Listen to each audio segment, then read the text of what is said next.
Ladies and gentlemen, SideStrafe back with some more War Thunder Air Forces, and today we take a look at some live stream highlights featuring a few matches with the viewers. And these aren't custom battles, these are actual matches where I had viewers squad up with me, as well as sync drop. For those not familiar with sync drops or synchronized drops, it's usually when you try to time your entry into a battle so that it matches up with everyone else. In this case, I would type go in the Twitch chat and everybody would hit 2 battle at the same time, and hopefully we would get more than just our squad into the matchup. So in this one, I've got RAMJB with me, as well as 2 other viewers in the main squad, and then you may see some names in blue. They're not part of the squad, but they may be live stream viewers, such as Lord Gronor here, who's being tailed by a plane. I'm checking my 6 a little bit here, and I'm thinking, well, let me close on him, see if I can get a burst out. Wait for it. Bloop. He's done. Just a nice little tap there. What a satisfying kill that was. Probably one of the best shots I'd ever taken, to be honest. It will never happen again, I'm sure. Anyways, in regards to sync dropping, it has been a lot of fun and generally works pretty well with realistic battles at peak hours. There may be some occasions where people will hit 2 battle and get into a different game, which is unfortunate, but we don't really have another choice. I find that doing this is a little bit more fun than doing custom battles. In custom battles, I tend to get stream sniped quite a bit, and I find in this way people are more likely to want to fight with me versus against me, because we're going to have the numbers. More people are going to want to be on the same team, fighting together, coordinating, working well as a team, and taking on the enemy in hopes of getting a complete steamroll, which is, as you can see here, happening. We've got 3 planes on the left on one target, we've got another 2 on the other, we got some off in the distance. We always had a numbers advantage in this match, and when we do have the viewers together, this is usually what happens. The only time this doesn't work out is sometimes we'll come up against a clan, or maybe we'll be in a match where the tiering is just inappropriate. There have been some cases where we've been in planes that are like 2 years older than other planes, and we just get stomped because we can't keep up with them. But generally we have some good matches, and it's just so much fun. So if you're missing out on this opportunity, don't forget to check out the live stream channel, twitch.tv/SideStrafe. Links are always in the description below. Back to the action at hand here. You can see that we've got another 3 planes on there too. I'm coming in for some assistance, but it's one of those things where I know to stay away from too many planes. If I see that there's 3 guys on one, I'm not going to join that, because most likely there's going to be some friendly fire or perhaps a crash. And in this instant, you can see that Ram sets this guy on fire. Alright? Fire gets put out. Ram gets back on him, literally giving him the whole 9 yards. Gronor on his tail, trying to put some rounds into him as well. I'm thinking, well, maybe I can join in on this. I'm also watching those tracers fly by Ram from Gronor, and I'm like, oh man, watch that fire. One wrong turn and Ram is toast. But I'm looking to lead here a little bit. Maybe I can get some shots in. And at this point, Ram's telling me to get out of here, not to steal his kill. I'm like, alright, he's yours, fine. Because he's been pouring it on him the whole time. And guess what's about to happen? Gronor gets the kill. RAMJB is awarded nothing, even though he had set him on fire. Ram was not happy. You should have heard him in the voice comms. I wish I had recorded it. It was quite entertaining. But I don't blame him for being upset at that. Gaijin robbed him of some points there. The credit should have been his. I don't know how that fire got put out. That was just insane. Now, I will say that while sync dropping and group play works pretty well in Air Forces, it's not so great in ground. Unfortunately, there aren't as many people playing ground forces. And on top of that, if I'm live streaming late, usually there's about 16,000 players online total. And they're also spread out between all the modes. So they're playing Air Forces, Arcade RB Sim, and then they're playing Ground Forces, Arcade RB Sim. And it's hard enough for me to get into a simulator battle by myself, let alone with a squad and maybe several others in a sync drop.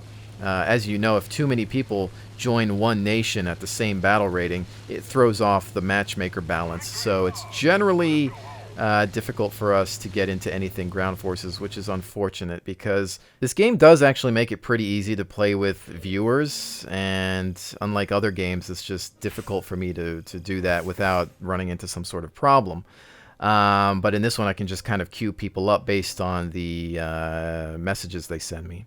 Anyway, here are the stats for that game. Poor Squirrel on a Stick had one of my days and didn't do so hot there. No big deal, Squirrel happens to the best of us. And most of the time, it's me down there. So you're just keeping my seat warm. Anyways, we're going to go ahead and move on to another match. Well done to the people that joined me in this battle.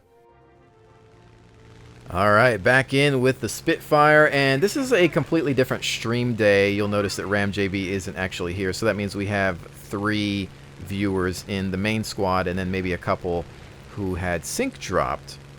Now, I'm going to warn you, I am pretty much a bag of fail this entire match, and end up being carried through 90% of it, if not even more than that. And I'm not sharing this to show off my skills. In fact, I generally don't make videos to show off skills. I mostly make videos to discuss tactics and maneuvers and just have fun in general. But in this one, I wanted to share the fact that while I don't do well, my team does extremely well. This is, of course, a different composition of live stream viewers, but in some cases we do get people in the same matches. For example, while we might have somebody in the squad for one round, they'll leave the next, and once they leave, I still say, hey, if you want to sync drop, go ahead and try. So sometimes, even though they're not in the squad, they'll sync up and they'll get into the match several times. So that's always nice that we're able to play a couple of games together. And generally, it's been a good experience. Feedback is great. A lot of people having more fun, because in many cases, you don't have people to play with, and you're playing by yourself, and you end up getting destroyed no matter how good of a pilot you may be. In this case, there's at least a higher percentage chance that you're going to win because you have 4 or 5, sometimes even 6 players on your side that know what they're doing, or at least have some basic knowledge of aerial tactics and maneuvers. Now here's where trouble starts. I'm eyeing this target over here, checking back behind me. I'm like, okay, it looks like I've got some teammates with me. I'm thinking maybe I can chase this guy because he's the closest target to me. And he's starting to dive, picking up speed. I don't remember that I'm not upgraded. In fact, I'm not even sure that I knew I wasn't upgraded this match. I thought that I might have confused this with another Spitfire. Anyways, I'm trying to catch this guy.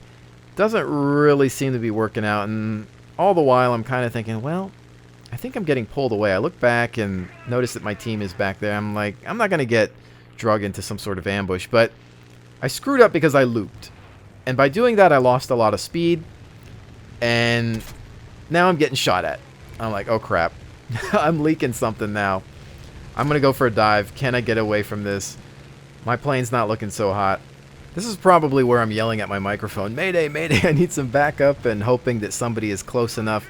You'll see in the chat, they're like, come over here, SideStrafe, and eventually I just try to fly left towards that green squad color there. And I'm thinking, oh, I don't know, man, a couple more hits and I'm toast. But we see Volksjäger, closest ally, zipping by, ready to engage. That guy's like, uh-oh, maybe this was a mistake. Not a good idea attacking SideStrafe while he's live streaming with viewers. And he probably had no idea. There it is. Volks takes him out with little effort. And that's that. Nice cover there. But I see a little bit more red. I'm like, uh-oh. You know, they're gonna be eyeing me. They might see that I'm damaged. They might want to finish me off. I'm looking at this guy. I'm like, oh, crap. But I think that they just noticed that we had a lot of green on that side. And I believe I'm able to get out of this situation. Once again, just thanks to the viewers, especially Volks on that one.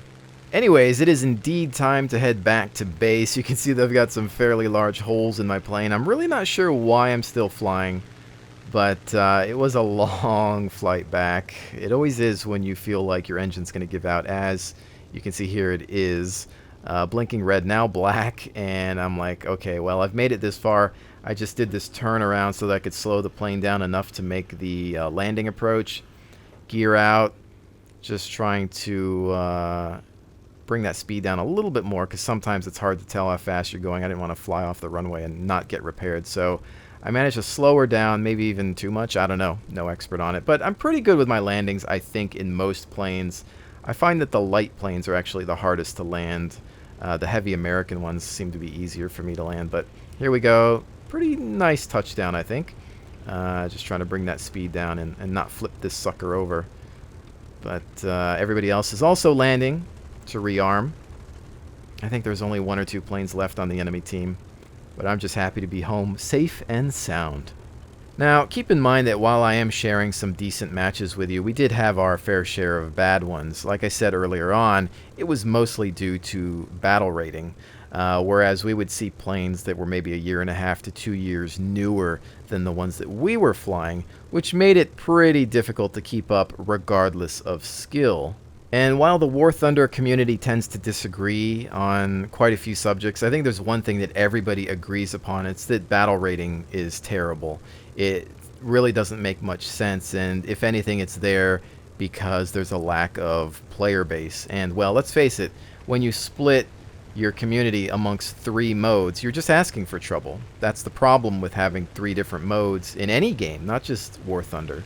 But with that said, battle rating still needs to go. We need to have historical matchups and more event modes that make sense. We have lots of books on the subject.